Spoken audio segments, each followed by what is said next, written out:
As I was saying on the radio just a second ago, um, the scouting report on this Old Dominion team is out, and it's that we're soft. That word will get around very quickly. Arkansas State came at us. They were physical. They took the fight to us, and we blinked. We were better in the second half, but we just can't keep digging ourselves or being put at a deficit to start the game in the first half and thinking that we're going to come back. We were a day late and a dollar short, and it all I think centered around our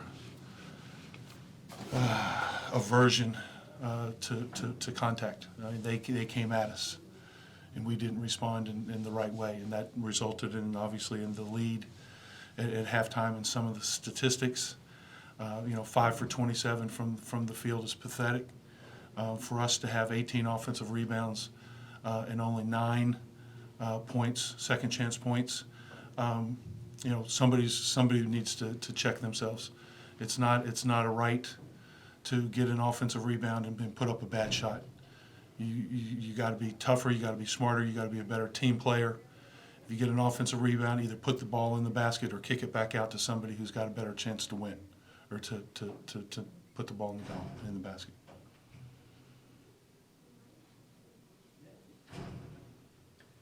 Jeff, it looked like they're up by 13, I think, with about 4 minutes left. I mean, you did rally toward the end. You did play well. In the second half we tried, and every time we had 3 or 4 times where it was 7 and we almost got it to 5. We had the ball, and again somebody would make an ill-advised. We kept shooting ourselves in the foot. It wasn't a positive play by Arkansas State. It was a weak. A weak pass, not being strong with the ball, and they get it, and then it goes, instead of 7 to 5, it goes from 7 to 9, and we kept going, and finally we were able to get it below that. As you said, under 4 minutes, but we kept knocking, but there might be a bad shot, there might be, we couldn't string together some of these stretches that we've had in other games, scoring 10 out of 12 times or whatever that may be.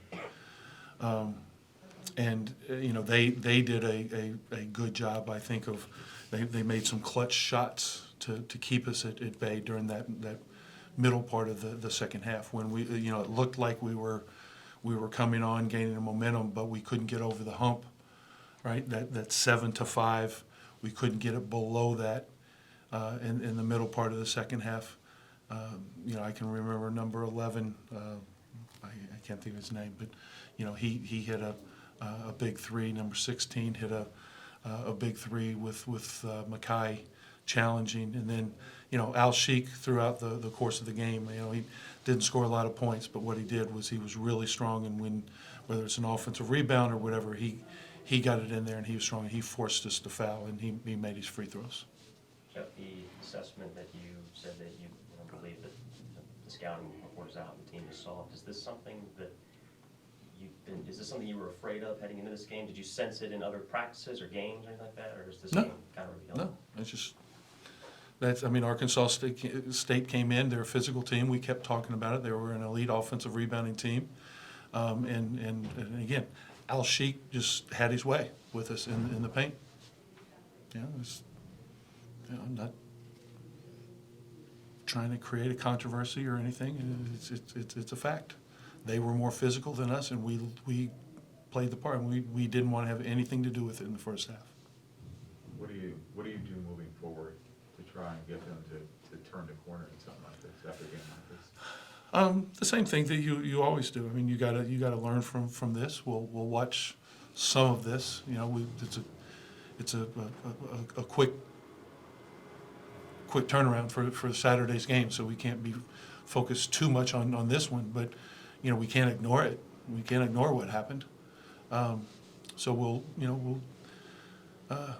get them up, get them breakfast, watch some film, watch some film from this game. A little bit later, we'll watch some film on Louisiana and have I would describe a very intense walkthrough. We can't, from a physical standpoint, and we got guys that played a lot of minutes, so it's not like we can go out there and it doesn't do any good to beat them up tomorrow. We got to build them back up, get them, hydrated and feed them as much as we can and stretch and ice and all that good stuff. But from a mental standpoint and from a preparation standpoint, it's got to be spot on. We've got to have everybody locked in. I would expect that our guys will be focused. It's going to hurt if it doesn't. There's a problem, and we need to understand that not only is Louisiana the team that was the preseason pick, but they also lost to Coastal Carolina tonight, and so it's going to be two teams that are going to be in a bad mood and really need to win. Jeff, the comeback to tip, is that signs of a team that's growing into a tougher, resilient team, and it just needs to be more consistent? I don't want to hear any of that. We dug ourselves in a hole, and we came up short. The fact that we came back, you play the game to win, not to play it close. So that's the bottom line. We didn't do enough. We didn't compete. We didn't make enough plays to win the basketball game. That just sums it up. Conference play in any conference is usually a step up from the non-conference. It's a step up in terms of the intensity, right? And it's not always a step up in terms of the talent, but in terms of the intensity. I think we saw that from Arkansas State from the opening tip. We didn't see that from Old Dominion at the opening tip. We finally got it going, but we were down too much, and we weren't able to overcome how bad we were early. What kind of impact did D'Angelo have there down the stretch, hitting those couple threes and defensively looked like he was locked in? Yeah, it's funny. I mean, he's been struggling so much psychologically with his shot. He was shooting 14% or something. I mean, awful.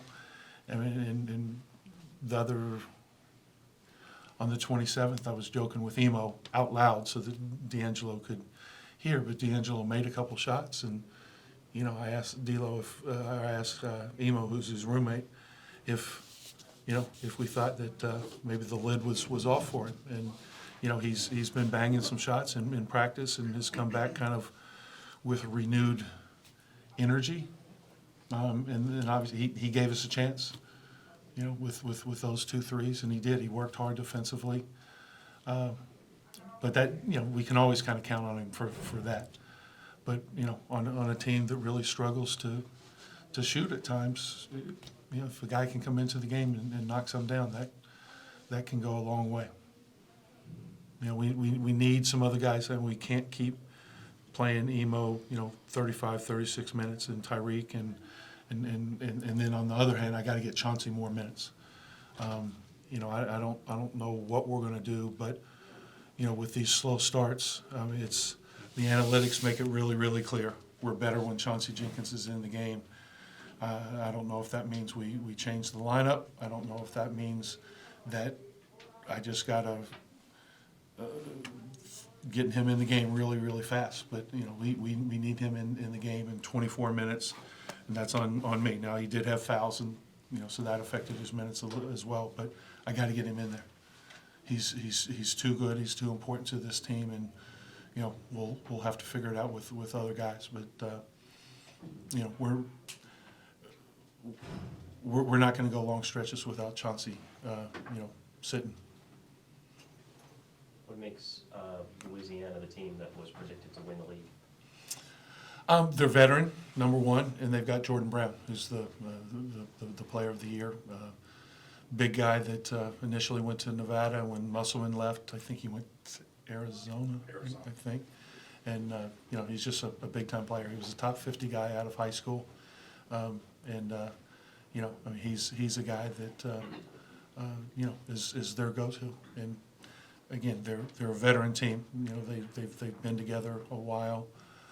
But with a player like that, with an elite player like that, that makes them makes them a good team.